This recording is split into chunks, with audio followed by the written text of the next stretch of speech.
Hi, hello. This is CA Narendra from Vedic. Welcome back to our revision classes. And in this particular video, we are going to discuss or we are going to revise chapter called Introduction to GST. So ఈ chapter అనేది CMA inter వాళ్ళకి up to 14 marks అడుగుతున్నాడు ఎగ్జామ్లో. And coming to CA వాళ్ళకి ఒక 3 to 4 marks అడుగుతున్నాడు ఎగ్జామ్లో. So ఇప్పుడు CMA inter point of view ఇస్తే A category chapter and CA inter point of view ఇస్తే it's my opinion B category chapter. ఓకేనా? And notes, when coming to notes, నేను ఏదైతే నోట్స్ రివైజ్ చేయడానికి వాడుతున్నానో ఆ నోట్స్ కావాలనుకునే వాళ్ళు టెలిగ్రామ్ ఛానల్ ఉంది మనకి, అక్కడ పోయి మీరు డౌన్లోడ్ చేసుకోవచ్చు. సో ఆ టెలిగ్రామ్ ఛానల్ లింక్ నేను డిస్క్రిప్షన్లో ప్రొవైడ్ చేస్తా, లేదా Vedic for CA CMA CS అనే యాప్ ఉంది, మీరు అక్కడ వెళ్ళి డౌన్లోడ్ చేసుకోవచ్చు. ఓకేనా? Then let's get into our video. Definition of tax. Tax is a mandatory financial charge imposed on individual by the government. అంటే ఏం చెప్తున్నారు అసలు ట్యాక్స్ అంటే ఏంట్రా అంటే, గవర్నమెంట్ ఇండివిజువల్ పైన, అంటే మన పైన ఏదైతే అమౌంట్ తీసుకుంటాం మన దగ్గర నుంచి, గవర్నమెంట్ ఏదైతే అమౌంట్ తీసుకుంటుందో దాన్ని ఏమంటాడు వాడు, ట్యాక్స్ అని చెప్తున్నాడు. ఏం చెప్తున్నాడు? గవర్నమెంట్ ఇండివిజువల్ దగ్గర నుంచి కొంత అమౌంట్ తీసుకుంటుంది అనమాట, ఖచ్చితంగా మ్యాండేటరీగా తీసుకుంటుంది. సో ఆ అమౌంట్ వాడు ఏమన్నాడు, ట్యాక్స్ అని పిలుస్తున్నాడు. మరి గవర్నమెంట్కి ఎవరు రైట్ ఇచ్చారు మన దగ్గర నుంచి ట్యాక్స్ తీసుకోవడానికి? కాన్స్టిట్యూషన్ ఆఫ్ ఇండియాలో గవర్నమెంట్కి అథారిటీ ఉందన్నమాట. ఓకేనా?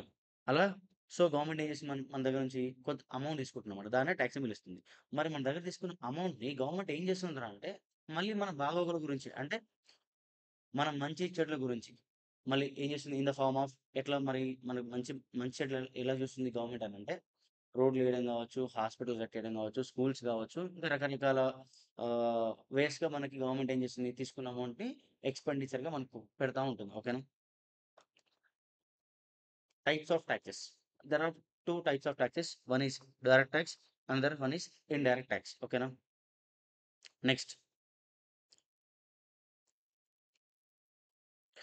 గూడ్స్ అండ్ సర్వీస్ ట్యాక్స్ అంటే ఏంటంటే, any tax on supply of goods or services. ఇక్కడ ఏం చెప్తున్నాడు, ఏవైనా గూడ్స్ కానీ సర్వీసెస్ కానీ సప్లై అయినప్పుడు ఒక ట్యాక్స్ అనేది ఇంపోజ్ అవుతుంది కదా, ఆ ట్యాక్స్కి ఆ ట్యాక్స్ పేరు ఏమంటున్నాడు వాడు, గూడ్స్ అండ్ సర్వీస్ ట్యాక్స్ అని చెప్తున్నాడు. ఏంటంటే గూడ్స్ కానీ సర్వీస్ కానీ సప్లై జరిగినప్పుడు కొంత గూడ్స్ పైన సర్వీస్ పైన ట్యాక్స్ అనేది ఇంపోజ్ అవుతుంది కదా, ఆ ట్యాక్స్ పేరు వాడు ఏమంటున్నాడు, గూడ్స్ అండ్ సర్వీస్ ట్యాక్స్ అని పిలిచిండు. ఓకేనా? But alcoholic liquor for human consumption, ఎప్పుడైతే alcoholic liquor for human consumption అనేది సప్లై జరిగిందో అప్పుడు ఒక ట్యాక్స్ ఇంపోజ్ అవుతుంది కదా, ఆ ట్యాక్స్ మీరు జిఎస్టీ అని పిలవకూడదు అని చెప్తున్నారు. ఓకేనా? Next, need for GST in India or deficiencies in old tax system. అంటే ఏం చెప్తున్నా అంటే ఈ పాయింట్లో, అసలు ఇండియాలో జిఎస్టీ ఇంప్లిమెంట్ చేయడానికి రీజన్ ఏంటిది అని అడుగుతున్నాను క్వశ్చన్. దానికి రీజన్ ఏంట్రా అంటే, ఆల్రెడీ మనకు ట్యాక్స్ ఉంది కదా, అంటే జిఎస్టీ ఇంప్లిమెంట్ అవ్వకంటే ముందు సమ్ ఇండైరెక్ట్ ట్యాక్సెస్ ఉన్నాయి కదా ఆల్రెడీ.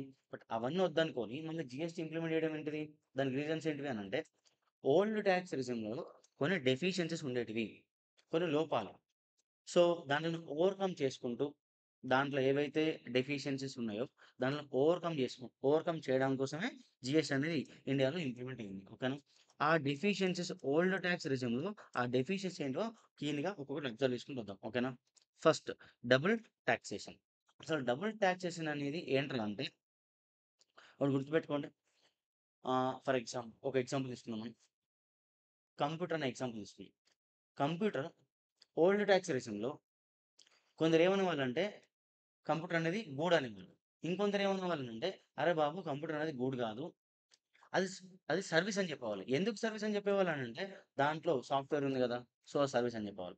సో, అలా ఓల్డ్ టాక్స్ విషయంలో ఏమయ్యేదనంటే, ఆ కంప్యూటర్ అనే ప్రొడక్ట్ పైన గూడ్స్ పైన ఏదైతే టాక్స్ ఇంప్లిమెంట్ అవ్వాలో అది ఇంప్లిమెంట్ అయ్యేది.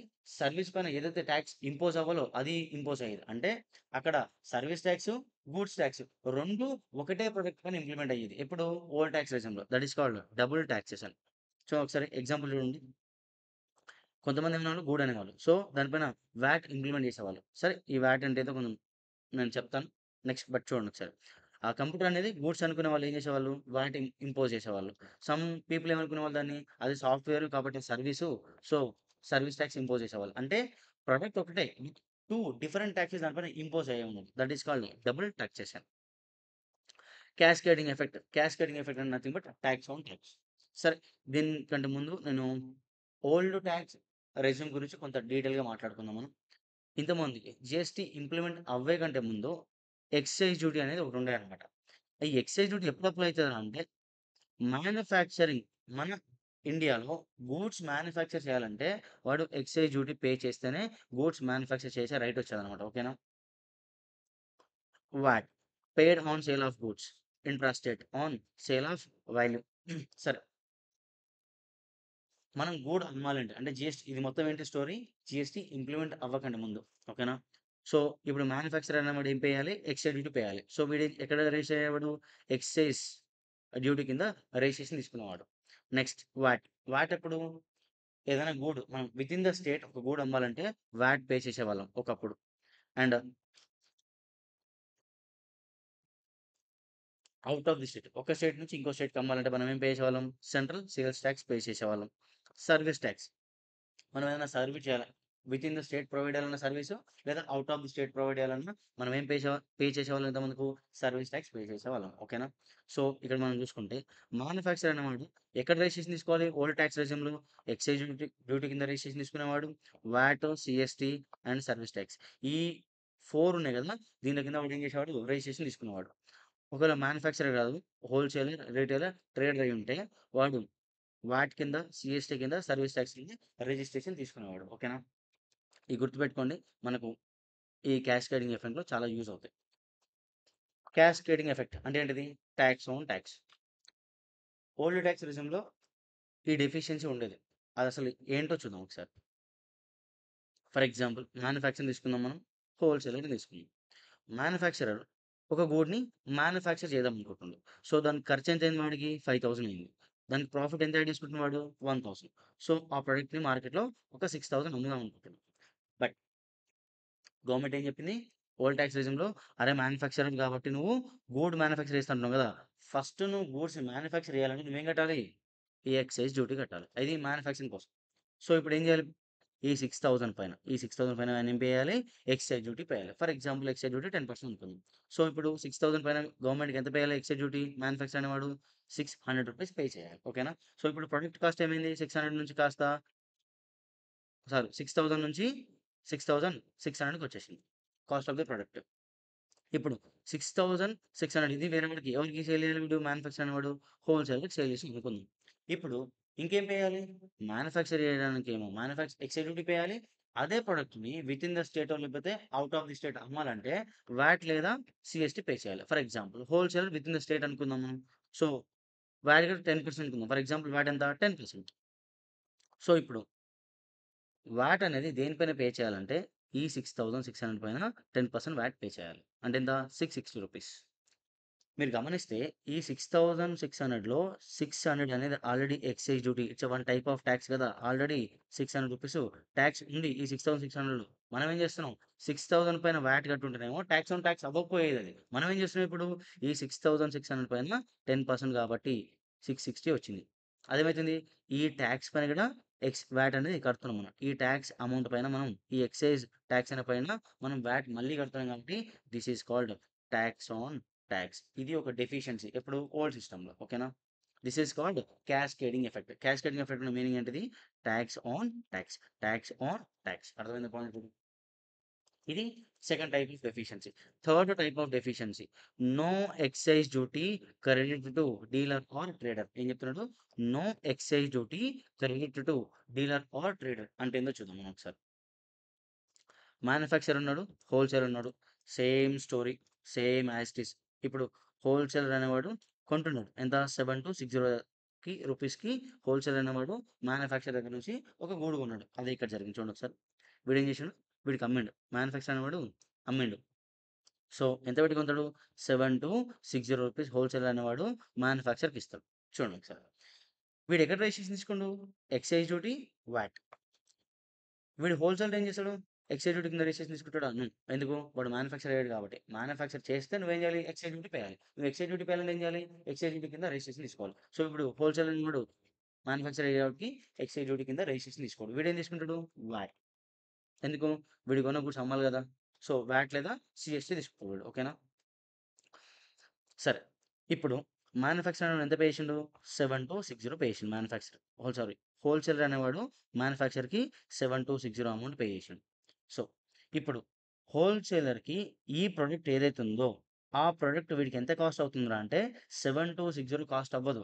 వీడికి ఎంత అవుతుందంటే 7,260 మైనస్ 660, ఏదైతే వ్యాట్ ఉందో 660, అది వీడికి రీఫండ్ వస్తుందన్నమాట. ఓకేనా? హోల్‌సేలర్ అనేవాడికి 7,260 కాస్ట్ అవ్వదు. ఎందుకు అవ్వదురా అంటే, ఈ 660 అనేది హోల్‌సేలర్‌కి రిఫండ్ వస్తుంది. ఎందుకు రిఫండ్ వస్తుందిరా అంటే, చూడండి ఒకసారి. ఎప్పుడైనా గుర్తుపెట్టుకోరి, indirect tax is always borne by the customer. Ultimate consumer of the good గాని, అల్టిమేట్ కన్స్యూమర్ సర్వీస్ ఎవరైతే తీసుకుంటున్నాడో, వాడు మాత్రమే ఇండైరెక్ట్ టాక్సెస్ పే చేయాలి. వాడు లయబిలిటీ. ఇప్పుడు చూడండి, హోల్‌సేలర్ లయబిలిటీ ఏది? వాట్ అనేది కాదు. కాబట్టి గవర్నమెంట్ ఏం చేస్తుంది? వీడికి రిఫండ్ ఇస్తుంది. అర్థమైందా పాయింట్ ఇది? నార్మల్‌గా అయితే కస్టమర్ పే చేయాలి. ఆన్ బిహాఫ్ ఆఫ్ కస్టమర్ ముందే వీడు పే చేస్తున్నాడు కదా! కాబట్టి గవర్నమెంట్ ఏం చేస్తది? రిఫండ్ ఇస్తుంది వీడికి. సో, వీడికి 7,260లో 660 రిఫండ్ వస్తది కాబట్టి వీడి కాస్ట్ ఎంతైతే హోల్‌సేలర్‌కి 6,600 అవుతుంది. ఓకేనా? 6,600 అవుతుంది. అర్థమైందా పాయింట్? మరి మీరు అనొచ్చు, సార్ మరి ఇప్పుడు వీడు హోల్‌సేలర్ అనేవాడు ఎక్సైజ్ డ్యూటీ కూడా పే చేసిండు కదా సార్ వీడికి, గవర్నమెంట్‌కి. ఇది కూడా కస్టమరే కదా ఫోన్ చేయాల్సింది. అవును, మీరన్నది కరెక్టే. కానీ ఓల్డ్ టాక్స్ రెజ్యూమ్‌లో ఏమని చెప్పేదంటే, అరే హోల్‌సేలర్, నువ్వు ఎక్సైజ్ డ్యూటీ కింద నువ్వు రిజిస్ట్రేషన్ తీసుకోలే కాబట్టి నీకు ఎక్సైజ్ డ్యూటీ ఎక్సైజ్ డ్యూటీ నువ్వేదైతే పే చేసినావో అది నీకు రిఫండ్ ఇవ్వను అని చెప్తుంది. ఓకేనా? అర్థమవుతుందా నా పాయింట్? గవర్నమెంట్ చెప్తుంది వీడికి, అరే హోల్‌సేలర్, నువ్వు ఎక్సైజ్ డ్యూటీ కింద రిజిస్ట్రేషన్ తీసుకొని ఉండుంటే నీకు ఏదైతే నువ్వు ఎక్సైజ్ డ్యూటీ పే చేసినావో హోల్‌సేలర్‌కి అది నీకు అది నీకు ఇచ్చేవాడిని అని చెప్తుంది. ఇప్పుడు ఏం చెప్తుంది? నువ్వు ఎక్సైజ్ డ్యూటీ కింద రిజిస్ట్రేషన్ తీసుకోలేదు కాబట్టి నీకు ఆ ఎక్సైజ్ డ్యూటీ నువ్వు ఏదైతే పే చేసినావో అది నీకు రిఫండ్ రాదు అని చెప్తుంది. అదొక డెఫిషియన్సీ. ఇదేంటి చూడండి ఒకసారి. No excise duty credit to dealer or trader. అర్థమైందా పాయింట్ ఇది? అలా ఉండేదన్నమాట. అంటే నువ్వు రిజిస్ట్రేషన్ తీసుకుంటేనే ఆ టాక్స్ రిఫండ్ వచ్చేది నీకు. అర్థమైందా పాయింట్ ఇప్పటికి? సో, ఇది వన్ టైప్ ఆఫ్ డెఫిషియన్సీ. దానివల్ల ఏమైతుందనంటే, హోల్‌సేలర్‌కి ఒకవేళ ఎక్సైజ్ డ్యూటీ గనుక క్రెడిట్ వచ్చుంటే, వీడికి హోల్‌సేల్‌కి ఎంత కాస్ట్ అయ్యేది? 6,000 కాస్ట్ అయ్యుండేది. ఇట్లా క్రెడిట్ రాకపోవడం వల్ల 6,000 అవ్వాల్సిన కాస్ట్ కాస్త 6,600 అయింది. అంటే అలా చేయడం వల్ల ప్రైస్ ఆఫ్ ది ప్రొడక్ట్ రోజు రోజుకి పెరుగుకుంటూ పోతుంది. ఓకేనా? ఆ డెఫిషియన్సీ అనేది మనకు ఓల్డ్ టాక్స్ రెజ్యూమ్‌లో ఉండేది. ఓకేనా? ఇది ఇంపార్టెంట్ కాబట్టి నేను స్ట్రెస్ చేసి చెప్తున్నా. ఎక్కడైతే ఇంపార్టెంట్ ఎగ్జామ్‌లో అడుగుతున్నాడో అది నేను కొంచెం డీటెయిల్‌గా చెప్పడానికి ట్రై చేస్తాను. మిగతావి కొంచెం లాగిచ్చేస్తా. ఓకేనా? Multiple taxes. Additional taxes like luxury tax, entertainment tax were not subsumed under VAT. So, single transaction require multiple taxes. అంటే ఏం చెప్తున్నాడు ఇక్కడ? ఓల్డ్ టాక్స్ రెజ్యూమ్‌లో ఆల్రెడీ మనం మాట్లాడుకున్నాం. ఏం మాట్లాడుకున్నాం? ఎక్సైజ్ డ్యూటీ అని, వాట్ అని, సీఎస్టీ అని, సర్వీస్ టాక్స్ అని. ఇవే గాకుండా ఎంటర్‌టైన్‌మెంట్ టాక్స్ అని, లగ్జరీ టాక్స్ అని రకరకాల టాక్సెస్ ఒకటే ప్రొడక్ట్ పైన రకరకాల టాక్సెస్ ఇంపోజ్ అయ్యేవన్నమాట. అట్లేమయ్యేది? కాస్ట్ ఆఫ్ ది ప్రొడక్ట్ పెరగకుండా పోతూనే ఉంటది. జీఎస్టీలో ఏంటిది? ఇవన్నిటికి బదులుగా సింగిల్ టాక్స్ జీఎస్టీ వచ్చేసిందనమాట. ఓకేనా? దానివల్ల ప్రైస్ ఆఫ్ ది ప్రొడక్ట్ తగ్గిపోయింది కాబట్టి ఇది one type of deficiency in old tax regime. Next, central sales tax distortion in terms of cascading effect. ఓకేనా? CST, central sales tax distortion in terms of cascading effect అంటే ఏందో చూద్దాం ఒకసారి. ఎగ్జాంపుల్‌తోని మనం ఎక్స్‌ప్లెయిన్ చేసుకుందాం. Manufacturer, wholesaler, retailer. మీకు already కహాని తెలుసు. ఇక్కడి నుంచి ఇక్కడి వరకు. ఓకేనా? చూడండి, ఇక్కడ తెలుసు కదా! వీడికి ఎంత కాస్ట్ అయింది హోల్‌సేలర్‌కి? Same example. నేను అదే ఎగ్జాంపుల్ ఫస్ట్, సెకండ్ మొత్తం అదే కంటిన్యూ చేసుకుంటూ వస్తా ఉన్నాను. సో, వీడికి ఎంత కాస్ట్ అయితది? 6,600. ఎందుకు? వీడు ఎంత పెట్టి కొన్నాడు? 7,260 పెట్టి కొన్నాడు. కానీ దాంట్లో వాడికి 660 రిఫండ్ వచ్చింది కాబట్టి వాడి టాక్స్ కాస్ట్ ఎంత అయితది? 6,600. హోల్‌సేలర్ దీనికి ఏం చేస్తాడు మరి? కొంత ప్రాఫిట్ యాడ్ చేసుకుంటాడు. ఎంత యాడ్ చేసుకుండు? ₹990 యాడ్ చేసుకుండు. సో, ఇప్పుడు బయటకి ఎంతకి అమ్ముతాడు? 7,590కి అమ్ముదాం అనుకుంటుండు. అమ్ముదాం అంటే ఇది గూడు కదా! గూడు. ఏం చేస్తుండు? వేరే స్టేట్ వాళ్ళకి అమ్ముదాం అనుకుంటుండు. ఎవరు? హోల్‌సేలర్ అనేవాడు తెలంగాణలో ఉందనుకుందాం. రిటైల్ అనేవాడు ఏపీలో ఉందనుకుందాం. సో, వీడు ఏం చేయాలనుకుంటుండు హోల్‌సేలరు? రిటైల్‌కి అమ్ముదాం అనుకుంటుండు. సో, ఇప్పుడు వీడు ఏం పే చేయాలి అమ్మే ముందు? సీఎస్టీ పే చేయాలి. అంతే కదా! సీఎస్టీ పే చేయాలి. అంతే కదా! సీఎస్టీ పే చేసిండు. సో, ఇప్పుడు ఎంత అయింది? ఇప్పుడు సీఎస్టీ కూడా యాడ్ చేస్తే రూ. 759 సీఎస్టీ తీసుకుంటే మొత్తం హోల్‌సేల్ అనేవాడు 8,349కి రిటైల్‌కి అమ్ముతాడు. సో, ఇప్పుడు రిటైల్ కాస్ట్ ఎంత? 8349. ఓకేనా? రిటైలర్ ఏం చేసిండంటే తన స్టేట్‌లో అంటే ఏపీ అనుకుందాం. తన స్టేట్‌లో ఉన్న ఒక కస్టమర్‌కి అమ్మిండు. సో, అమ్మినప్పుడు వీడేం పే చేస్తాడు రిటైలర్ వాట్ పే చేస్తాడు. ఎందుకు? వితిన్ ద స్టేట్ కాబట్టి. ఇదేంటిది? ఇంటర్ స్టేట్ కాబట్టి ఇక్కడ ఏం అప్లై అయింది? సీఎస్టీ అప్లై అయింది. ఇప్పుడు చూడండి ఇప్పుడు కహాని. ఆ రీటైలర్ అనేవాడికి, హోల్‌సేలర్ అనేవాడికి చూడండి ఒకసారి ఏమైందో. ఇప్పుడు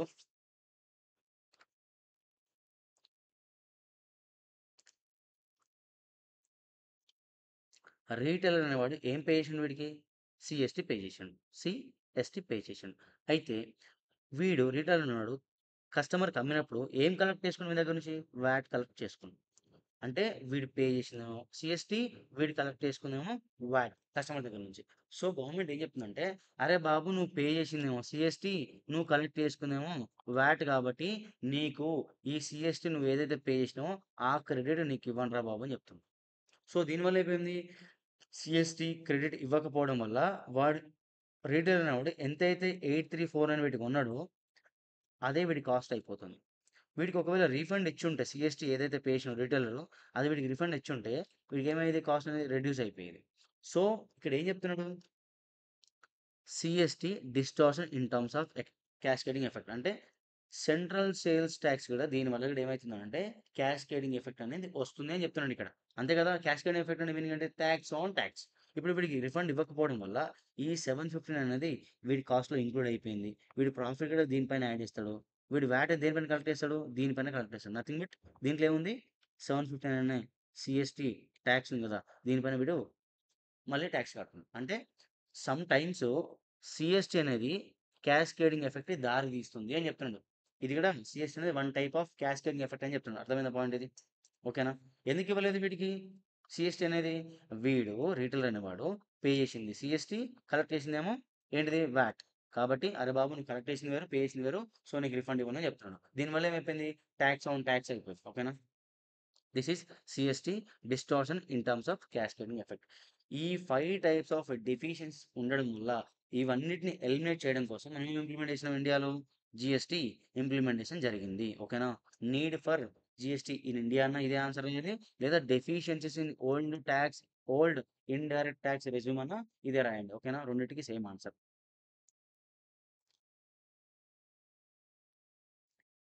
next, features of GST, goods and service tax are indirect tax.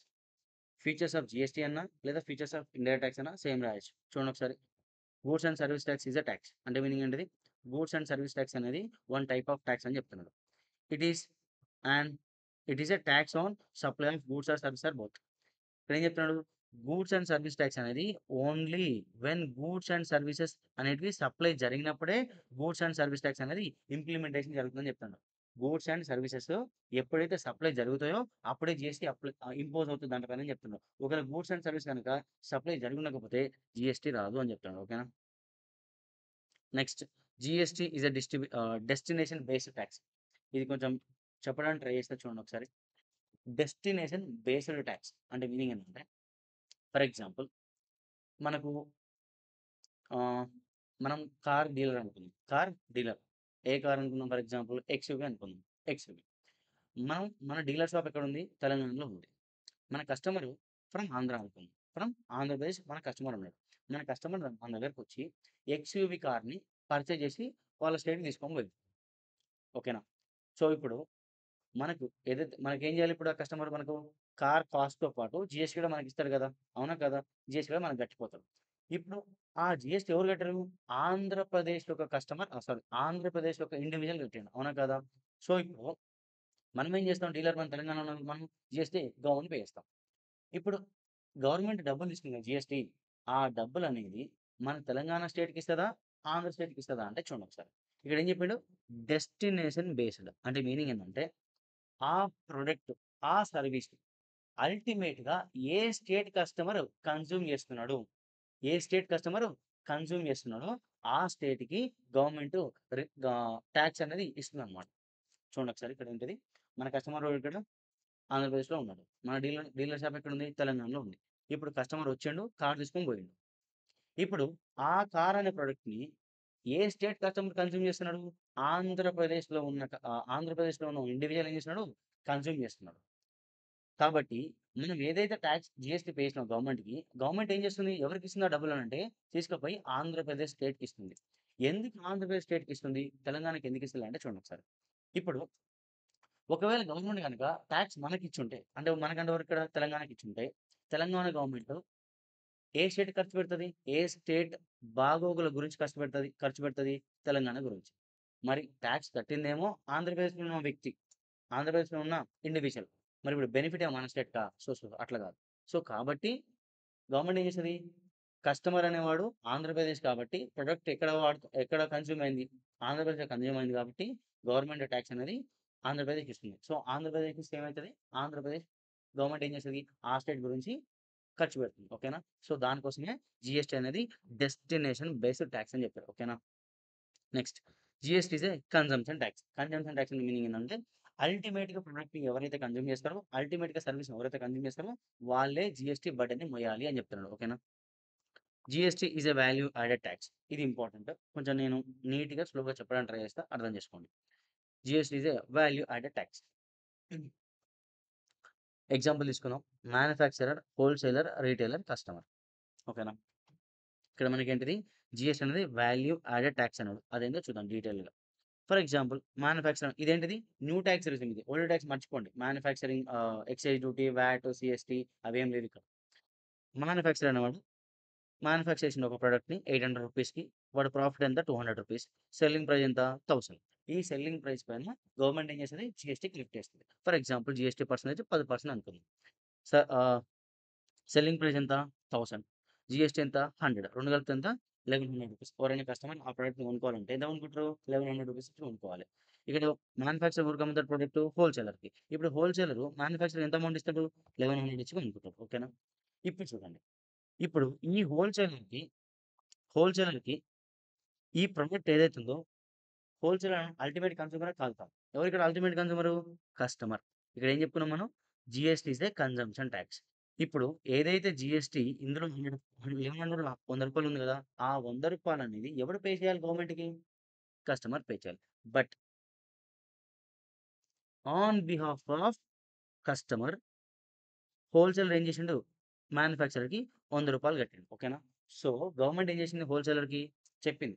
"నువ్వేం టెన్షన్ పడకు. నువ్వేదైతే రూ. 100 జీఎస్టీ కట్టినావో మ్యానుఫ్యాక్చరర్‌కి ఆ రూ. 100 నేను నీకు రిఫండ్ ఇస్తా" అని చెప్పింది. సో, రిఫండ్ ఇస్తా అన్నమ్మటే హోల్‌సేలర్‌కి కాస్ట్ అనేది 1100 కాస్ట్ ఏమైపోయింది? రూ. 1000 అయిపోయింది. ఎందుకు? వీడికి రూ. 1000 రిఫండ్ వచ్చింది కదా!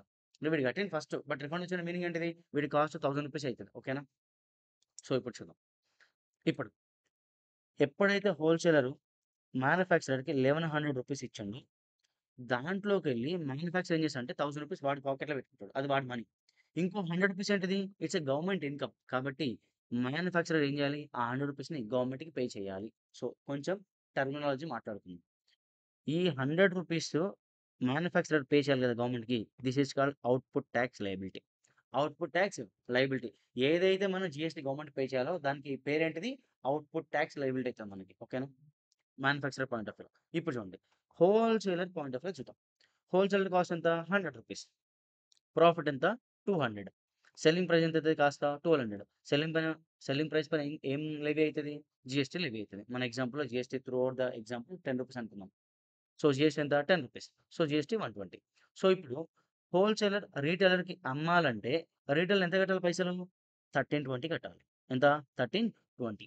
ఈ 1320లో ఈ 1320లో హోల్‌సేలర్ ఎంత డబ్బులు? 1200 వాడివి. 1200 వీడు తీసుకుంటాడు. మరి మిగతా 120 ఏం చేయాలి? హోల్‌సేలర్ అనేవాడు గవర్నమెంట్‌కి పే చేయాలి. ఓకేనా? గవర్నమెంట్‌కి పే చేయాలి. కానీ మనం ఆల్రెడీ గమనిస్తే ఏంది? ఈ రూ. 120లో హోల్‌సేలర్ అనేవాడు ఆల్రెడీ రూ. 100 మ్యానుఫ్యాక్చరర్ కట్టిండు. అంటే మీనింగ్ ఏంటిది? గవర్నమెంట్‌కి వెళ్ళిపోయినాయి పైసలు. అవునా కాదా? హోల్‌సేలర్ రూ. 100 కట్టినెమ్మటే వీడేం చేసిండు? గవర్నమెంట్ పే చేసిండు. అంటే గవర్నమెంట్‌కి ఆల్రెడీ ఈ 120లో 100 వెళ్ళిపోయినాయి. ఇంకెంత ఎళ్ళాలి?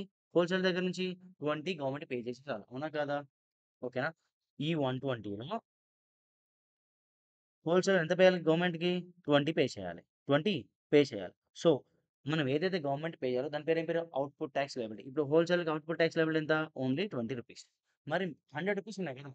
100 ఏం చెప్పింది గవర్నమెంటు? కస్టమర్ కట్టాలి. కానీ నువ్వు కట్టినావు కదా! నీకు రిఫండ్ ఇస్తా అన్నది. మనకి ఏదైతే గవర్నమెంట్ రిఫండ్ ఇవ్వాలో దాని పేరు ఏం పేరు? Input tax credit. ఓకేనా?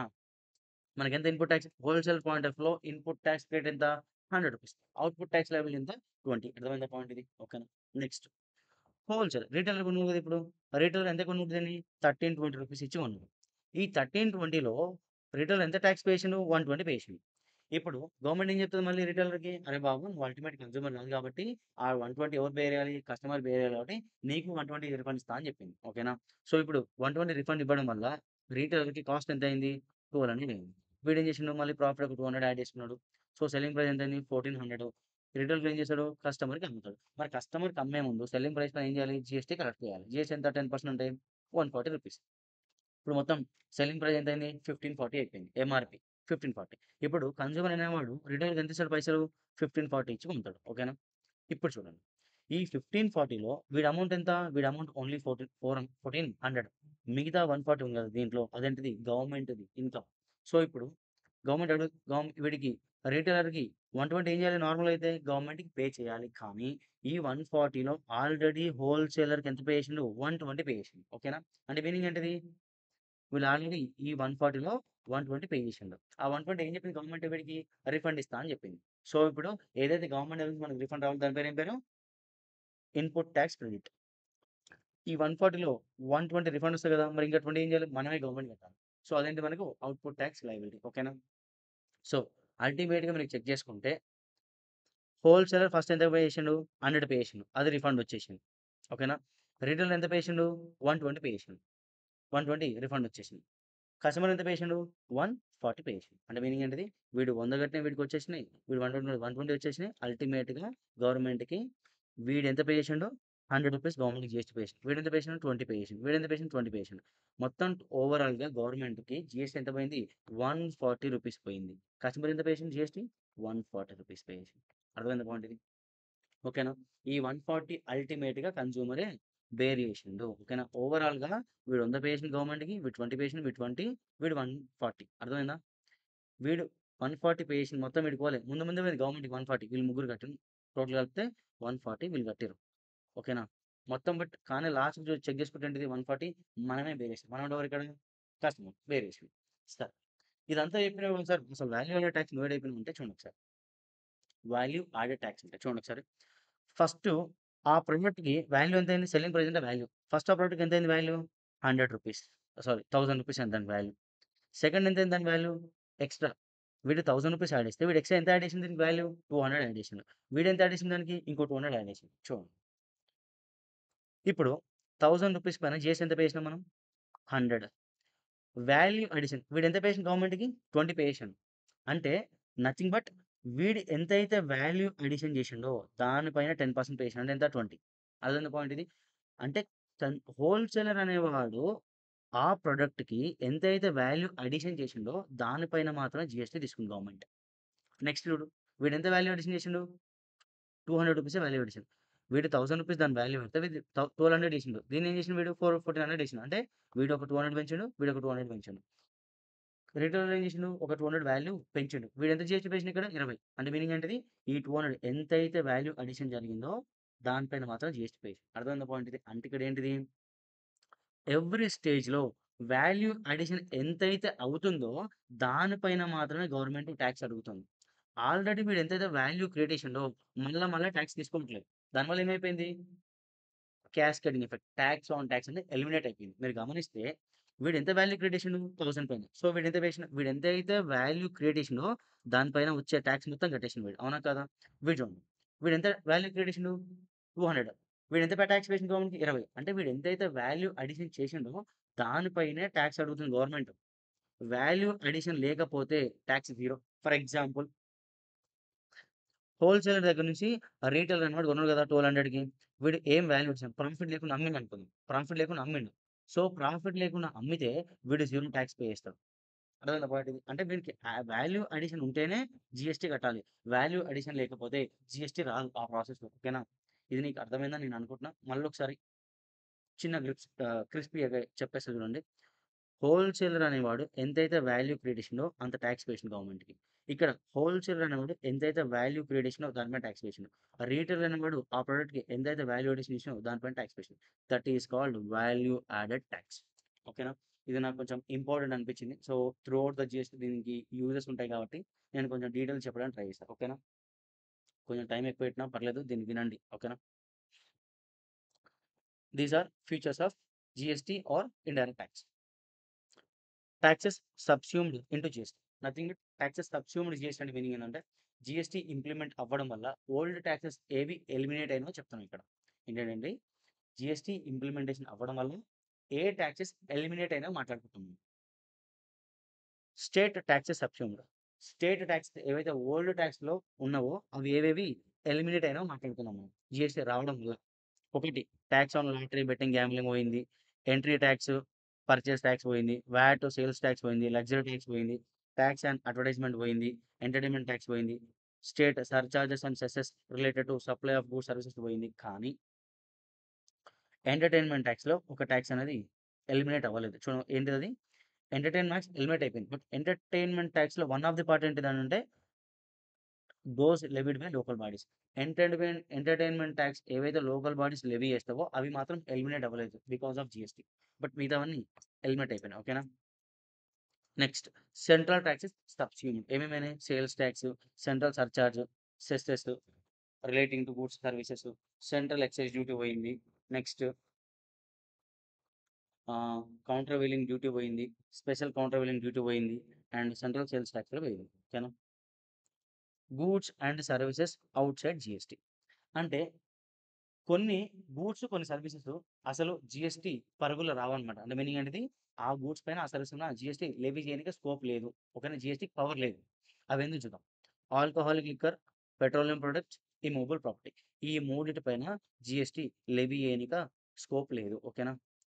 Alcoholic liquor. మరిప్పుడు జీఎస్టీ లెవీ కాకపోతే వేరే టాక్సెస్ లెవీ కావాలి కదా! మరి ఇవేందో చూద్దాం. ఆల్కహాలిక్ లిక్కర్ పైన జీఎస్టీ లేదు. ఏమున్నాయి మరి? స్టేట్ ఎక్సైజ్ డ్యూటీతో పాటు సీఎస్టీ వ్యాట్ అప్లై అయితది దాంట్ల పైన. పెట్రోలియం ప్రొడక్ట్స్ ఈ 5 పైన ప్రెజెంట్ అయితే జీఎస్టీ అప్లై అవ్వట్లేదు. బట్ ఫ్యూచర్‌లో ఏదో ఒక రోజు ఖచ్చితంగా దీనిపైన జీఎస్టీ లెవీ అయ్యే ఛాన్సెస్ ఉన్నాయి. మరి ఇప్పుడు జీఎస్టీ కాకపోతే మరి వేరే టాక్స్‌కి అప్లై కావాలి కదా! Excise duty, CST VAT. Immovable property పైన జీఎస్టీ రాదు. ఓకేనా? Goods subject to GST and other goods. కొన్ని గూడ్స్ పైన జీఎస్టీ వస్తది. వేరే టాక్స్ 2 మిక్స్ అయితాయన్నమాట. 2 ఇంప్లిమెంటేషన్ అంటే 2 లెవీ అయితది దాంట్లో పైన. ఏందో చూద్దాం అబ్బి. టొబాకో. టొబాకో పైన జీఎస్టీ అప్లై అయితది. సెంట్రల్ ఎక్సైజ్ డ్యూటీ అప్లై అయితది. ఓకేనా? ఓపీఎం అండ్ నార్కోటిక్స్ అనే ప్రొడక్ట్ పైన జీఎస్టీ అప్లై అయితది. స్టేట్ ఎక్సైజ్ డ్యూటీ లెవీ అయితది. ఓకేనా? ఈ 2 ప్రొడక్ట్స్ పైన జీఎస్టీతో పాటు వేరే టాక్స్ కూడా లెవీ అయితాయి. Next taxes not subsumed in GST. Taxes GST implementation అయినా కొన్ని టాక్సెస్ ఎలిమినేట్ అవ్వలేదు. అవేంటో చూద్దాం. Property tax and stamp duty. Immovable property purchase sale చేసినప్పుడు ఇవి కట్టాలి. ఇదేంటిది? జీఎస్టీ దీనిపైన ఇంప్లిమెంట్ కాదు కదా! మరి వేరే టాక్సెస్ ఇంప్లిమెంట్ అవ్వాలి కదా! మరి అవి ఇంప్లిమెంట్ అయితున్నాయంటే జీఎస్టీ రావడం వల్ల అవి ఎలిమినేట్ కానట్టే కదా! అది ఇక్కడ రాసిండు. Property tax and stamp duty. Electricity duty, excise duty on alcohol liquor. అసలు ఆల్కహాలిక్ లిక్కర్ పైన జీఎస్టీ రాదు కదా! మరి వేరే టాక్సెస్ రావాలి కదా! వేరే టాక్స్ ఇంప్లిమెంట్ అవుతున్నాయి దీంట్లో పైన అంటే, ఏవైతే దీంట్లో పైన ఇంప్లిమెంట్ అయితున్నాయో అవి ఎలిమినేట్ కానట్టే కదా! సో, అదే ఇక్కడ రాసిండు వాడు. ఏంటిది? Excise duty on alcohol liquor, excise duty on petroleum product. Petroleum product పైన జీఎస్టీ రాదు. మరి జీఎస్టీ రాదంటే దీనిపైన ఏవైతే ఈ పెట్రోలియం ప్రొడక్ట్ పైన ఏవైతే లెవీ అయితున్నాయో టాక్సెస్ అవి సబ్స్యూమ్ కానట్టే కదా! అవి ఎలిమినేట్ కానట్టే కదా! అదే ఇక్కడ చెప్తున్నాడు. ఎంటర్‌టైన్‌మెంట్‌లో tax levied by local bodies. Already నేను చెప్పిన పైన. ఎంటర్‌టైన్‌మెంట్ టాక్స్ అనేది ఎలిమినేట్ అయింది కానీ, only one type of entertainment tax అనేది ఎలిమినేట్ అవ్వలేదు.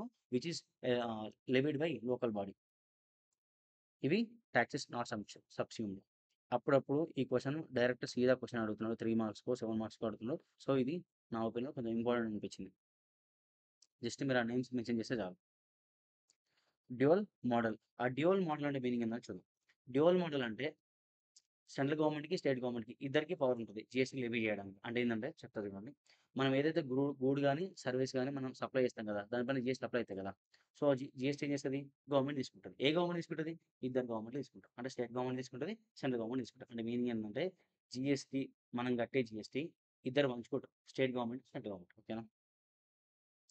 దానికి రకరకాల పేర్లున్నాయి. చూద్దాం మెల్లమెల్లగా చూద్దాం.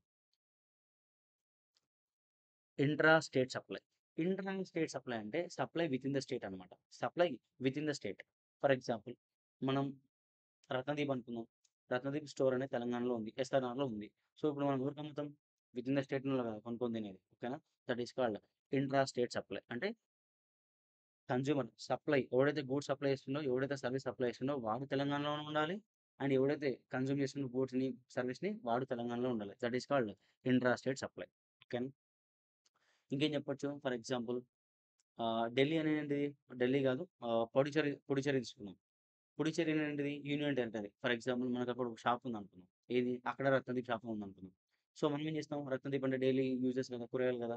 అక్కడ ఉన్న స్టేట్‌లలో కదా మన దగ్గర కొనుక్కునేది. వేరే స్టేట్ నుంచి వచ్చి మన దగ్గర కొనుక్కొని మళ్ళీ పోతారు. అట్లా కాదు కదా! ఇప్పుడు రత్నదీప్ ఉంది. లేదా మనకు కూరగాయల కొట్టు అనుకుందాం. కూరగాయల కొట్టు పొలిమేరస్ అనుకుంటే అక్కడ ఉన్న కస్టమర్స్ ఏం చేస్తారు? అక్కడ లోకల్‌లో ఉన్న పీపుల్ మన దగ్గరకొచ్చి కూరగాయలు కొనుక్కొని పోతారు. సో, అక్కడ అమ్మేది పొడిచేరి వాళ్ళే. తినేది పొడిచేరి వాళ్ళే. సో, అంటే వితిన్ ద స్టేట్ అయినా పర్లేదు. Within the same union territory అయినా పర్లేదు. అవి రెండేటివి ఇంట్రా స్టేట్ సప్లై అనుకోవాలి. ఓకేనా? ఇంట్రా స్టేట్ సప్లై జరిగినప్పుడు ఏ టాక్సెస్ వస్తాయి మీకు ఆల్రెడీ తెలుసు కదా! CGST,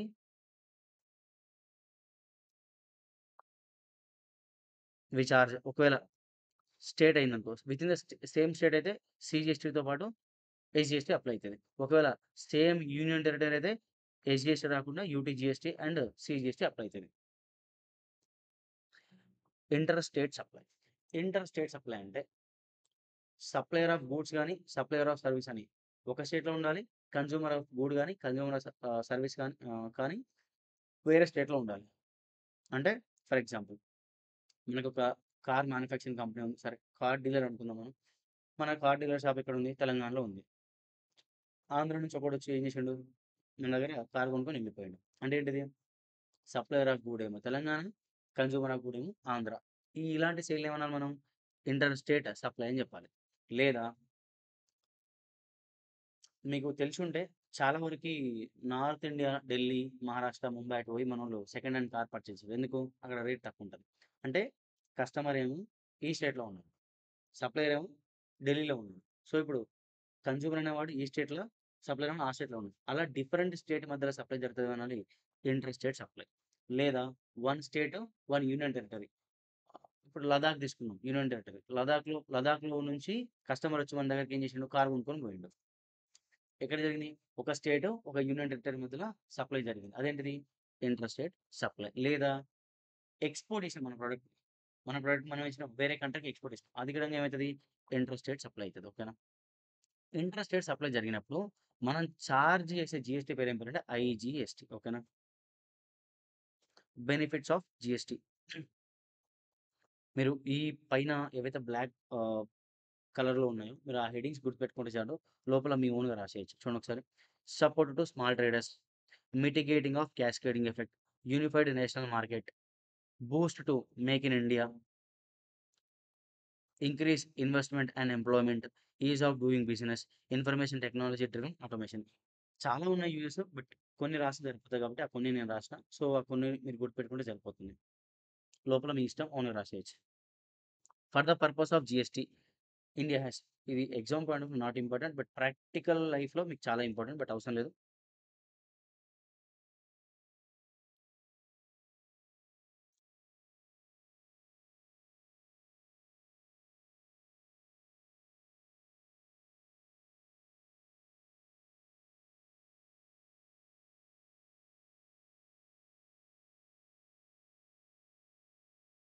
constitutional provisions. Constitutional provisions చూద్దాం ఒకసారి. Article number 265 defines no tax shall be levied or collected except by authority of law. మన ఇండియాలో టాక్స్ ఎవరు కలెక్ట్ చేస్తారు? జీఎస్టీ అనే టాక్స్ కావచ్చు, డైరెక్ట్ టాక్స్ ఇండైరెక్ట్ కావచ్చు, గవర్నమెంట్ కలెక్ట్ చేస్తది. మన గవర్నమెంట్‌కి ఆ పవర్ ఎవరు ఇచ్చారో మనం ఆల్రెడీ మాట్లాడుకున్నాం. కాన్స్టిట్యూషన్‌లో ఉంది. అదే చెప్తున్నాడు. ఎవరైనా సరే టాక్స్ కలెక్ట్ చేయాలంటే వాళ్ళకి ఒక పవర్ అనేది లాలో ఇచ్చుండాలి. ఆ లా ఎక్కడి నుంచొస్తది? కాన్స్టిట్యూషన్ నుంచి వస్తది. ఓకేనా? ఫర్ ఎగ్జాంపుల్ గూండా వచ్చిండు. గూండా వచ్చి వసూలు ఎయ్యిరా బాబు అన్నాడు. పైసలొచ్చియి అన్నాడు. వాడు కలెక్ట్ చేయొచ్చా టాక్స్ అంటే నో. వాడికి అథారిటీ లేదు. వాడికి లా ఎక్కడ మెన్షన్ చేయలే. ఆ గూండా అనేవాడు కలెక్ట్ చేయాలని చెప్పి. మన ఇండియాలో గవర్నమెంట్‌కి మాత్రమే రైట్ ఉంది. ఓకేనా? అంటే ఏం చెప్తుంది ఇక్కడ?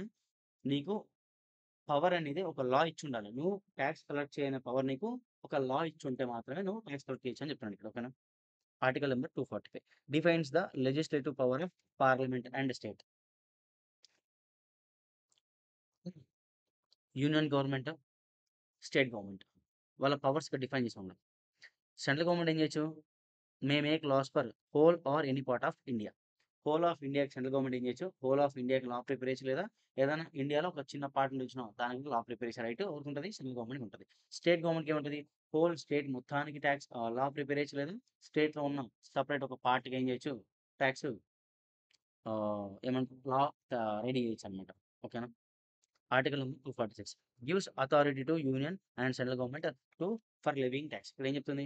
246 నేను ఇలాగ ఏం చెప్పిన డ్యూయల్ మోడల్ ఆఫ్ జిఎస్టీ ఏం చెప్పిన మీకు నేను, ఏదైతే కస్టమర్ అనేది గవర్నమెంట్కి ట్యాక్స్ కడతాడో ఆ జిఎస్టీలో ఏం చేస్తారు? స్టేట్ గవర్నమెంట్ పంచుకుంటుంది, సెంట్రల్ గవర్నమెంట్ పంచుకుంటుంది. అది ఎవరు ఇచ్చే పవర్? ఆర్టికల్ నెంబర్ 246 ద్వారా వాళ్ళకి ఏమొచ్చింది? ఆ ట్యాక్స్ అన్నది ఈ రెండు స్టేట్లు లేవు అయితే సిజిఎస్టీ, ఎస్జిఎస్టీ, యూటీజిఎస్టీ అని చెప్పినాయి కదా. ఎవరు ఇచ్చే వాళ్ళకి అట్లా లెవీ చేయడం power? Article 246 seventh schedule to article 247 చూద్దాం ఏంటో. Divides the taxation into 3 list. List 1 union list, list 2 state list, list 3 counselling list. అంటే ఏంటంటే యూనియన్ లిస్ట్లో సెంట్రల్ గవర్నమెంట్కి ఏ పవర్స్ ఉన్నాయో ఇక్కడ మెన్షన్ చేసింది. లిస్ట్ నెంబర్ 2లో స్టేట్ గవర్నమెంట్ ఏం పవర్స్ ఉన్నాయో ఇక్కడ మెన్షన్ చేసింది. లిస్ట్ 3లో ఏముంది? బోత్ ఇద్దరు కలిపి ఒకటే దానిపైన ఇద్దరికి ఎలాంటి పవర్స్ ఉన్నాయో మెన్షన్ చేసింది. Next article number 247 grants the power to levy GST to both state government and central government. State government, central government ఇద్దరు ట్యాక్స్ లెవీ చేసుకోవచ్చు. Exclusive power for inter state GST. ఇక్కడ ఏంటంటే నార్మల్గా అయితే జిఎస్టీ పైన state గవర్నమెంట్కి, central గవర్నమెంట్కి ఇద్దరికి రైట్ ఉంటుంది. కానీ ఎప్పుడైతే ఇంటర్ ఒక స్టేట్ నుంచి ఇంకో స్టేట్కి, ఒక స్టేట్ నుంచి ఇంకో యూనియన్ టెరిటరీకి, ఒక యూనియన్ టెరిటరీ నుంచి వేరే కంట్రీ కావచ్చు, ఒక స్టేట్ నుంచి వేరే కంట్రీ కావచ్చు, ఎక్స్పోర్ట్ కావచ్చు, ఒక స్టేట్ నుంచి ఇంకో స్టేట్ కావచ్చు, ఒక స్టేట్ నుంచి ఇంకో యూనియన్ టెరిటరీ కావచ్చు, సప్లై జరిగినప్పుడు అప్పుడు జిఎస్టీ ఏమవుతుంది? ఇంప్లిమెంటేషన్ అవుతుంది. ఆ జిఎస్టీ ఏదైతే ఇంపోజ్ అయిందో ఆ జిఎస్టీ ఎవరు కలెక్ట్ చేసుకోవాలి?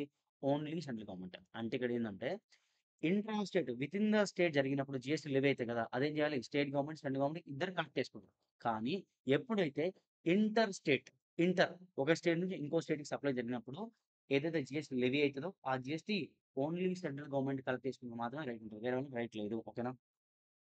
Legislative power government grants power to both state and central government to make laws regarding GST imposed by central respect to state. ఇద్దరికి పవర్స్ నేను చెప్తుంది. Article 269(7) inter state GST collection, import transaction, fund collection. చూడండి ఒకసారి inter state ఈ 269(7) ఏం చెప్తుందంటే inter state పైన GST ఎవరు కలెక్ట్ చేసుకోవాలి? Only central government. Central government collect చేయాలి. ఇంపోర్ట్ ట్రాన్సాక్షన్ ఏదైనా ట్రాన్సాక్షన్ ఇంపోర్ట్ అయినా కానీ అదేంటిది? ఇంపోర్ట్ అయితే ఏంటి? ఏమనుకోవాలి? ఏదైనా గూడ్ కానీ సర్వీస్ అని ఇంపోర్ట్ అయితే మనం అనుకోవాలి deem to be inter state supply. మనం అలాంటిది ఏం చేయాలి? సెంట్రల్ గవర్నమెంట్ తీసుకుంటుంది. సో ఫండ్ అలొకేషన్ ఇప్పుడు ఏదైతే జిఎస్టీ కలెక్ట్ చేసిన గవర్నమెంట్ అది ఏ రేషియోలో స్టేట్కి ఎంత, సెంట్రల్కి ఎంత అనేది వాళ్ళే డిసైడ్ చేసుకోవచ్చు. GST compensation cess to states. ఇది ఓవరాల్గా చెప్తా చూడండి. ఇది ఎలా చెప్పొచ్చు అంటే ఫర్ ఎగ్జాంపుల్ జిఎస్టీ ఇంప్లిమెంట్ అవ్వకంటే ముందు ఫర్ ఎగ్జాంపుల్ తెలంగాణ గవర్నమెంట్కి జిఎస్టీ ఇంప్లిమెంటేషన్ అవ్వకంటే ముందు ఏదో ఒక ఇండైరెక్ట్ ట్యాక్స్ ఉండే కదా, ఆ ఇండైరెక్ట్ ట్యాక్స్ వల్ల ఎవ్రీ మంత్ తెలంగాణ గవర్నమెంట్కి ఒక 100 crores ఇన్కమ్ వచ్చేది అనుకుందాం. ఓకేనా? After implementation of GST Telangana గవర్నమెంట్కి ఓన్లీ 80 crores మాత్రమే ఇన్కమ్ వస్తుంది. ఈ జిఎస్టీ ఇంప్లిమెంటేషన్ చేయడం వల్ల తెలంగాణ గవర్నమెంట్కి వచ్చే నష్టం ఎంత? 20 crores. ఆ 20 crores సెంట్రల్ గవర్నమెంట్ రియంబర్స్ చేస్తామంట, కాంపెన్సేట్ చేస్తుంది. సో అలాగే కాంపెన్సేట్ చేయడం కోసం సెంట్రల్ గవర్నమెంట్ ఏం చేసింది? కాంపెన్సేషన్ సెస్ అనేది ఇంప్లిమెంట్ చేసింది. That is called compensation cess. ఓకేనా? కాంపెన్సేషన్ టు స్టేట్స్ అని అర్థమైంది కదా. బికాస్ ఆఫ్ జిఎస్టీ ఏదైనా ఒక స్టేట్ నష్టపోయింది అనుకో డబ్బులు, ఆ నష్టపోయిన డబ్బులు ఎవరు కాంపెన్సేట్ చేయాలి? స్టేట్ గవర్నమెంట్ చేయాలి. Article 279 GST council. ఇది ఇంపార్టెంట్. జిఎస్టీ కౌన్సిల్ అంటే ఈ జిఎస్టీ ఏదైతే ఉందో యాక్ట్, ఆ యాక్ట్ మొత్తానికి హెడ్ ఎవరు అంటే జిఎస్టీ కౌన్సిల్. ఓకేనా? ఈ జిఎస్టీ కౌన్సిల్ని ఎవరు కాన్స్టిట్యూట్ అంటే తయారు చేయడం, అంటే దాన్ని ఎవరు బిల్డ్ చేశారని మీనింగ్. ఎవరు బిల్డ్ చేస్తారు కాన్స్టిట్యూషన్? ప్రెసిడెంట్కి పవర్ ఉంటుంది. ఓకేనా? GST council is constituted by president. మరి ఇప్పుడు జిఎస్టీ కౌన్సిల్ మెంబర్స్ ఉండాలి కదా, మెంబర్స్ ఎవరు రా అంటే చూడండి ఒకసారి. సెంట్రల్ గవర్నమెంట్ నుంచి ఇద్దరు ఉంటారు, సెంట్రల్ గవర్నమెంట్ నుంచి ఇద్దరు ఉంటారు, మిగతా స్టేట్లో నుంచి 31 మెంబర్స్ ఉంటారు. ఓకేనా, టోటల్ ఎంతమంది 33 మెంబర్స్ ఉంటారు. దాంట్లో ఆ 33 మెంబర్స్లో ఇద్దరు సెంట్రల్ గవర్నమెంట్ సంబంధించిన వాళ్ళు, మిగతా వాళ్ళందరూ స్టేట్ గవర్నమెంట్ ఆర్ యూనియన్ గవర్నమెంట్కి సంబంధించిన వాళ్ళు ఉంటారు. చూద్దాం, ఆ సెంట్రల్ గవర్నమెంట్ సంబంధించిన ఎవరు ఉంటారు, the union finance minister. Union finance minister అంటే సెంట్రల్ ఫైనాన్స్ మినిస్టర్ ఎవరైతే ఉన్నారో వాళ్ళు ఈ జిఎస్టీ కౌన్సిల్కి హెడ్ అనమాట. ప్రజెంట్ ఎవరు union finance minister Nirmala Sitharaman ji. So ఇప్పుడు జిఎస్టీ కౌన్సిల్కి చైర్మన్ ఎవరు, Nirmala Sitharaman. The union minister of the state. చూడండి, ఈ పదవి, ఆ పోస్ట్ పేరేంటిది, the union minister of the state. ఆ పోస్ట్ పేరే ఇదనమాట. ఓకేనా, ఆ పదవి పేరే ఇది. In-charge of revenue are finance. Union minister అయినా బట్ ఆ పోస్ట్కి ఏం పేరు, minister of the state. Union minister of the state అనే పేరు ఉంటుంది. ఈయన సెంట్రల్ గవర్నమెంట్ నుంచే. ఈయన ఏంటిది, ఈయన డెసిగ్నేషన్ ఏంటిది, రెవెన్యూ ఆర్ ఫైనాన్స్ మినిస్టర్. ఆయన ఏం కావచ్చు, మెంబర్ కావచ్చు, దీంట్లో కౌన్సిల్లో మెంబర్గా ఉంటాడు. Next, minister in charge of finance, taxation or any other minister nominated by each of the state and union territory with legislator members. అంటే చూడండి, ఇక్కడ ఏముంది, ఇక్కడ ఏం చెప్తాను చూడండి ఒకసారి. వీళ్ళిద్దరు అయిపోయారు కదా, మిగతా 31 మంది కదా, ఆ 31 మెంబర్స్ అంటే ఎవరెవరు అంటే ఈచ్ స్టేట్ నుంచి ఒక్కొక్క మెంబర్ ఉంటాడు. ఆ మెంబర్కి ఉన్న క్వాలిఫికేషన్ ఏంటిది, వాళ్ళు ఆ స్టేట్లో ఫైనాన్స్ కానీ, టాక్సేషన్ కానీ, ఎనీ అదర్ మినిస్ట్రీలో ఎక్స్పర్ట్ అయి ఉండాలి. అంటే ఎక్స్పర్ట్ అని మీనింగ్ కాదు, ఆ మినిస్ట్రీ పవర్ హోల్డింగ్ ఉండాలన్నమాట ఆయనకు. వాళ్ళు ఏం చేసేవాళ్ళు, జిఎస్టీ కౌన్సిల్లో మెంబర్ అవ్వచ్చు. ఓకేనా, ఇది members of GST council. Next, functions of the GST council. అంటే జిఎస్టీ కౌన్సిల్ ఏమేమి ఫంక్షన్ చేస్తుందా అంటే చాలా ఉంటాయి, బట్ నేను కొన్ని ఇచ్చాను మీకు, ఇవి ఎగ్జామ్లో రాస్తే సరిపోతుంది. ఒకటి, appointment of GST, sorry, apportionment of GST levied on interstate supply. నేను ఆల్రెడీ పాయింట్ చెప్పిన, ఎట్లా అంటే ఇంట్రెస్ట్ రేట్ సప్లై పైన ఐజిఎస్టీ కలెక్ట్ చేసేది ఎవరు, సెంట్రల్ గవర్నమెంట్.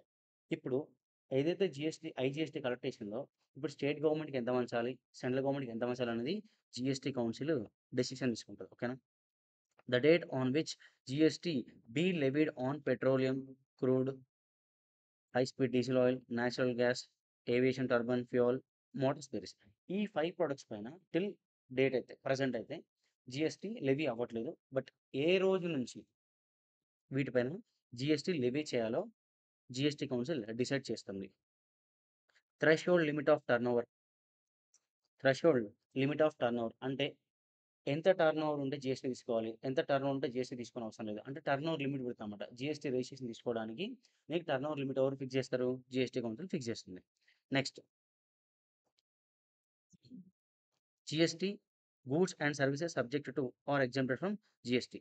ఏ గూడ్స్ జిఎస్టీ లెవీ చేయాలి, ఏ గూడ్స్ పైన జిఎస్టీ తీసుకోకూడదు, అంటే ఎగ్జామ్ట్ ఏం చేయాలి, ఎగ్జామ్టెడ్ సర్వీసెస్ ఏం చేయాలి అనేది జిఎస్టీ కౌన్సిల్ ఫంక్షన్ అనమాట. అది. Next, rate of GST. ఏ గూడు పైన ఎంత రేట్ ఉండాలి, ఏ సర్వీస్ పైన ఎంత రేట్ ఉండాలి, ఎవరు చెప్తారు, జిఎస్టీ కౌన్సిల్ చెప్తుంది. ఇవి these are some functions of GST council. చాలా ఉంటాయి, బట్ మీకు ఎగ్జామ్ పాయింట్ ఆఫ్ వ్యూలో ఒక 5-6 కావాలి. సో నేను ఇక్కడ 5 ఇచ్చేసిన, ఇవి రాస్తే సరిపోతుంది. Next, quorum of the GST council. Quorum అంటే ఏం లేదు, ఇప్పుడు జిఎస్టీ కౌన్సిల్ నార్మల్గా ఇయర్లీ ట్వైస్ మీటింగ్ పెడుతుంది అనమాట. సో ఆ మీటింగ్ అనేది వ్యాలిడ్ అవ్వాలి అని అంటే, దాంట్లో వ్యాలిడ్ అవ్వాలంటే టోటల్ 33 మెంబర్స్ ఉన్నారు కదా, ఎంతమంది మీటింగ్కి వస్తే ఆ మీటింగ్ అనేది వ్యాలిడ్ అనేది కోరం అనమాట. కోరం అంటే ఏంటిది, valid number of members to be attended to the meeting. అంటే మీటింగ్కి ఎంతమంది అటెండ్ అయితే ఆ మీటింగ్ అనేది వ్యాలిడ్ అవుతుంది అనమాట. ఏం చెప్తున్నారు ఇక్కడ, 1/2. అంటే ఇప్పుడు మొత్తం 33 మెంబర్స్ కదా, దాంట్లో హాఫ్ ఆఫ్ ది మెంబర్స్ మీటింగ్కి అటెండ్ అయితేనే ఆ మీటింగ్ అనేది జిఎస్టీ కౌన్సిల్ మీటింగ్ అనేది వ్యాలిడ్ అవుతుంది అనమాట. ఫర్ ఎగ్జాంపుల్ హాఫ్ ఆఫ్ అంటే ఎంత, మొత్తం 33, హాఫ్ ఎంత 16.5. మరి 0.5 మెంబర్ ఉన్నాడు కాబట్టి మొత్తం ఎంత 17 మెంబర్స్ మీటింగ్కి అటెండ్ అవుతేనే జిఎస్టీ కౌన్సిల్ మీటింగ్ అనేది వ్యాలిడ్ అవుతుంది, లేకపోతే ఇన్వాలిడ్, మళ్ళీ మీటింగ్ కనెక్ట్ చేయాల్సి వస్తుంది. Next, majority rule for decision making of the council. ఇప్పుడు జిఎస్టీ కౌన్సిల్ ఏం చేయాలి, ఇలాంటి 1,00,000 ఫంక్షన్స్ని వాళ్ళు ఏం చేస్తారు, డిసిజన్ తీసుకుంటారు కదా. అంటే rate of GST, for example ఒక ప్రోడక్ట్ ఉంది, ఒక ప్రోడక్ట్ పైన 20% రేట్ పెడదాం అనుకుంటారు. పెడదాం అనుకుంటే ఏం చేయాలి, ఈ 33 మెంబర్స్ డెసిషన్ తీసుకోవాలి, అవునా కాదా. ఈ 33 మెంబర్స్ డెసిషన్ ఎలా తీసుకోవాలి, ఇప్పుడు రేట్ ఆఫ్ జిఎస్టీ పైన 33 మెంబర్స్ 20% యాక్సెప్ట్ చేస్తారా, చేయాలంటే చేయకపోవచ్చు, చేయొచ్చు. బట్ ఈ 20 ఆ ప్రోడక్ట్ పైన 20% జీఎస్టీ రేట్ ఫిక్స్ చేయాలంటే ఎంతమంది ఓట్లేయాలి అనేది మీనింగ్ అది. ఓకేనా? చూడండి ఇక్కడ. Majority of not less than 3/4 of the weighted votes of members present and voting. ఇక్కడ మీరొకటి తెలుసుకోవాల్సిందేందంటే టోటల్ ఎంతమంది ఉన్నారు? మొత్తం 33 మెంబర్స్. దాంట్లో ఇద్దరు సెంట్రల్ ఉన్నారు. 31 మెంబర్స్ స్టేట్ ఉన్నారు కదా! 33లో 33లో ఒక 2 సెంట్రల్, ఒక 31 స్టేట్ కదా! ఇప్పుడు ఓటింగ్ పవర్ ఎలా ఉంటుందంటే, total voting power for example 100% అనుకుంటే, సెంట్రల్ గవర్నమెంట్‌కి ఆ 2 ఓట్స్‌కి ఎంత వెయిట్ ఉంటది అనంటే 33.33%. అంటే వీళ్ళిద్దరు ఓట్లు పడితే 100%లో 33.33% వెయిటేజ్ ఓట్ పడ్డట్టే. మిగతా central government 31 members state government 31 members కదా! వాళ్ళందరూ ఓటింగ్ షేర్ ఎంత? 66.66%. నీకు అర్థమైందని నేను అనుకుంటున్నా. చూడండి ఒకసారి. Majority not less than. ఒక డెసిషన్ తీసుకుందాం అనుకుంటుంది జీఎస్టీ కౌన్సిల్.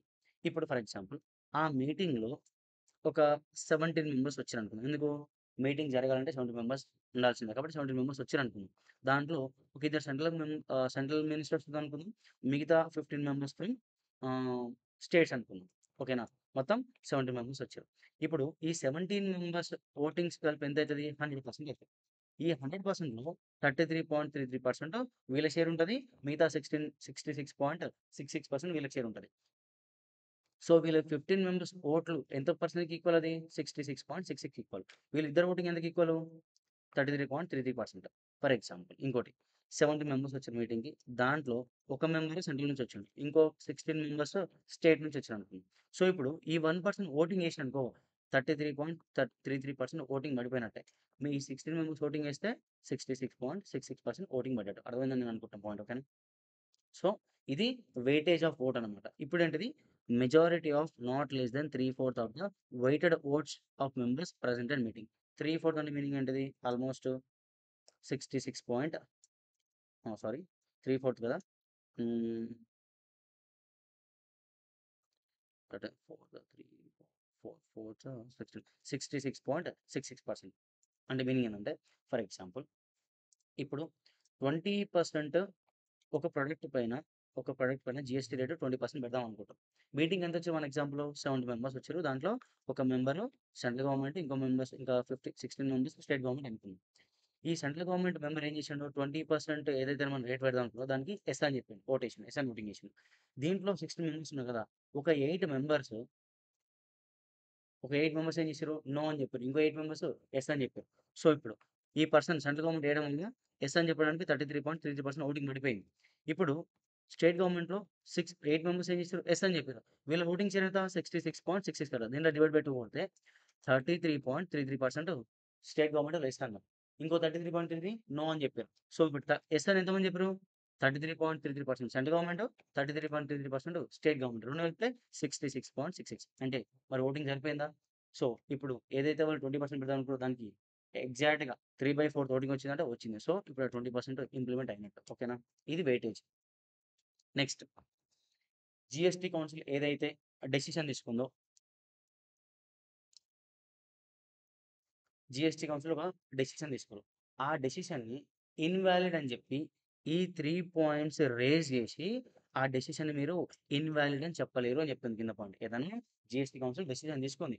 ఆ డెసిషన్‌ని ఇన్‌వాలిడ్ అని చెప్పి ఈ 3 రీజన్స్ చెప్పి ఏదైతే డెసిషన్ తీసుకుందో జీఎస్టీ కౌన్సిల్ దాన్ని ఇన్‌వాలిడ్ అని చెప్పనీక లేదు అని చెప్తుంది. ఆ పాయింట్స్ ఏందో చూద్దాం. ఎనీ ప్రొసీడ్యూరల్ ఇర్రెగ్యులారిటీ అంటే మీనింగ్ ఏందంటే ఫర్ ఎగ్జాంపుల్ ఒక డెసిషన్ తీసుకోవడానికి ఒక సెట్ ఆఫ్ గైడ్‌లైన్స్ ఉన్నాయన్నమాట. ఆ గైడ్‌లైన్స్ ఫాలో అవుతూ ఆ డెసిషన్ తీసుకోవాలి. కానీ కౌన్సిల్ ఏం చేసింది? ఏదైతే సెట్ ఆఫ్ గైడ్‌లైన్స్ ఉన్నాయో ఆ గైడ్‌లైన్స్‌లో ఒకటో రెండో మిస్ చేసింది. సో, ఈ సెట్ ఆఫ్ గైడ్‌లైన్స్ ఫాలో అవ్వాలి కదా! ఫాలో అవ్వలేదని చెప్పి మీరు ఏదైతే జీఎస్టీ కౌన్సిల్ డెసిషన్ తీసుకుందో దాన్ని ఇన్‌వాలిడ్ అని చెప్పలేరు అని చెప్తుంది.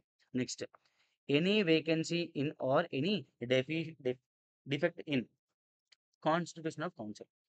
అంటే ఏందంటే, ఇప్పుడు నార్మల్‌గా ఎంతుండాలి? మెంబర్స్ 33 మెంబర్స్ ఉండాలి. ఇప్పుడు 33 మెంబర్స్ ఉండే దగ్గర ఒక ఇద్దరు లేరనమాట. ఓన్లీ 31 మెంబర్స్‌తోనే జీఎస్టీ కౌన్సిల్ ఫార్మ్ అయింది. అరే! ఇప్పుడు డెసిషన్ తీసుకున్నప్పుడు కౌన్సిల్‌లో 33 మంది ఉండాలి కదా! 31 మంది ఎవరు అని చెప్పి ఆ డెసిషన్ ఇన్వాలిడ్ అని చెప్పనీకి లేదు. ఓకేనా? మొత్తం ఎంతుండాలి? 33 మంది ఉండాలి. కానీ డెసిషన్ తీసుకునే రోజు ఆ మొత్తం జీఎస్టీ కౌన్సిల్‌లో ఓన్లీ 31 మెంబర్సే ఉన్నారు. అంటే మీనింగ్ అండి ఇద్దరు ఏవైతే ఇంకో 2 ప్లేసెస్ ఉన్నాయి కదా! 2 మెంబర్స్ ఉన్నారు కదా! వాళ్ళని అపాయింట్ చేయలేదు టిల్ డేట్ వరకి. అప్పుడు డెసిషన్ తీసుకుంది. అలాంటప్పుడు నువ్వేం చెప్పొచ్చు? అది వాలిడేరా బాబు. ఆ గ్రౌండ్స్ పనికిరావు. ఓకేనా? Next any defect in appointment of a person as a member of the council. ఇప్పుడు ఏం చెప్పినా నేను చైర్‌పర్సన్ ఎవరుండాలి? ఫైనాన్స్ మినిస్టర్ ఉండాలి. బట్ ఫైనాన్స్ మినిస్టరు కాకుండా వేరే మినిస్ట్రీ ఉన్న వాళ్ళని చైర్‌పర్సన్ చేశారు. సో, ఆ చైర్‌పర్సన్‌తోని మనం ఏం చేసినాం, ఒక జేసీ మీటింగ్ పెట్టుకుని ఒక డెసిషన్ పాస్ చేసుకున్నాం. సో, డిఫెక్ట్ ఇన్ అపాయింట్‌మెంట్ కదా! అని చెప్పి నువ్వు దాన్ని ఆ ఏదైతే మీటింగ్‌లో డెసిషన్ తీసుకోరో దాన్ని ఇన్వాలిడ్ అని చెప్పలేవు. సో, ఈ 3 రీజన్స్ బేస్ చేసుకొని జీఎస్టీ కౌన్సిల్ ఏదన్నా డెసిషన్ తీసుకుంటే దాన్ని ఇన్వాలిడ్ అని చెప్పలేమని చెప్తుంది. ఓకేనా? జీఎస్టీలో not required. GST common portal www.gst.gov.in. దీన్ని ఎవరు మెయింటైన్ చేస్తారు? జీఎస్టీఎన్ అనే వాళ్ళు మెయింటైన్ చేస్తారు. అంటే goods and service tax network అనే కంపెనీ ఈ పోర్టల్‌ని మెయింటైన్ చేస్తుంది. మరి వీళ్ళ ఫంక్షన్స్ ఏంటివి? Functions of GSTN. వాళ్ళ ఫంక్షన్స్ ఏంట్రా అంటే ప్రొవైడింగ్ రిజిస్ట్రేషన్. రిజిస్ట్రేషన్ ఎలా చేసుకోవాలో వాళ్ళే చెప్తారు. Providing analysis of tax payers profile. Tax payer profile ఉంటది కదా! జీఎస్టీ కామన్ పోర్టల్‌లా. ఆ కామన్ పోర్టల్‌లో వాళ్ళ ప్రొఫైల్‌ని జీఎస్టీ కౌన్సిల్‌కి పంపిస్తా ఉంటది. అది వాళ్ళ function. Computation and settlement of IGST. IGST computation గాని, దాని అపోర్షన్‌మెంట్ గాని, ఎవరికి ఎంత ఇవ్వాలన్నది వీళ్ళకి పనిచేసి వీళ్ళు జీఎస్టీ కౌన్సిల్‌కి పంపిస్తారు. Next forwarding the returns to the central government. ఏవైతే టాక్స్ పేయర్స్ రిటర్న్ ఫైల్ చేసి ఉంటారు కదా! జీఎస్టీఎన్ వాళ్ళు ఏం చేస్తారు? తీసుకుపోయి జీఎస్టీ కౌన్సిల్‌కి రిపోర్ట్ చేస్తుంది. Matching talks payment details with banking. అంటే ఇప్పుడు ఏం చేస్తారు? నార్మల్‌గా టాక్స్ కడతారు కదా! దాన్నేం చేస్తారంటే జీఎస్టీ కౌన్సిల్‌కి బ్యాంక్ అకౌంట్ ఉంటది. ఆ బ్యాంక్ అకౌంట్‌కి వీళ్ళు టాక్స్ వేసిన 2 టాలీ అవుతున్నాయేమో రికన్సిల్ చేసి జీఎస్టీ కౌన్సిల్‌కి పంపిస్తారు. ఇవి కొన్ని ఎగ్జాంపుల్స్. చాలా ఉన్నాయి వీళ్ళు చేసే ఫంక్షన్స్. బట్ మనకి ఎగ్జామ్ పాయింట్ ఆఫ్ వ్యూలో ఒక 5 పాయింట్స్ కావాలి కాబట్టి నేను ఈ 5 పాయింట్స్ రాసాను. ఓకేనా? ఇవి రాస్తే సరిపోతుంది ఎగ్జామ్‌లో. నెక్స్ట్ ఇవో portal. Next GST service tax Suvidha providers and application service providers. చూడండి ఒకసారి. జీఎస్టీ అని ఉంది కదా! జీఎస్టీని ఏం చేస్తది? జీఎస్టీ www.gst.gov.in మెయింటైన్ చేస్తది కదా!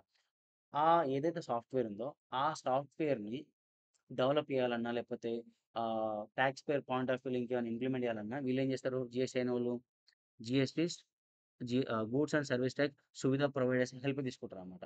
ఓకేనా? జీఎస్టీ అయ్యని వాళ్ళు జీఎస్టీ కామన్ పోర్టల్ మెయింటైన్ చేస్తారు కదా! ఆ కామన్ పోర్టల్‌లో ఇంకేదన్నా ఇంప్లిమెంటేషన్ గాని, ఆ సాఫ్ట్‌వేర్‌ని ఏదైనా డెవలప్‌మెంట్ చేయాలంటే ఎవరు హెల్ప్ తీసుకుంటారు వాళ్ళు? Goods and service tax Suvidha providers help తీసుకుంటారు. ఎవరు? జీఎస్టీఎన్. జీఎస్టీఎన్ సమ్‌టైమ్స్ ఏం చేస్తారంటే, వాళ్ళు ఇంకెవరు హెల్ప్ తీసుకోవచ్చు? అప్లికేషన్ సర్వీస్ ప్రొవైడర్ యొక్క హెల్ప్ తీసుకొని జీఎస్టీ కామన్ పోర్టల్‌లో ఉన్న సాఫ్ట్‌వేర్ ఉంది కదా! దాన్ని డెవలప్ చేయొచ్చు. చూడండి ఒకసారి. జీఎస్టీ అనేమో జీఎస్టీ సువిధా ప్రొవైడర్స్ హెల్ప్ తీసుకుంటది. జీఎస్టీ సువిధా ప్రొవైడర్స్ ఎవరు హెల్ప్ తీసుకుంటారు? అప్లికేషన్ సర్వీస్ ప్రొవైడర్ హెల్ప్ తీసుకుంటారు. ఇదే ఈ మ్యాటర్. ఓకేనా? దీంతోని చాప్టర్ 1 నేను ఎక్కువ టైం కన్జ్యూమ్ చేయొద్దని చెప్పి కొంచెం ఫాస్ట్ లాగిచ్చేసిన.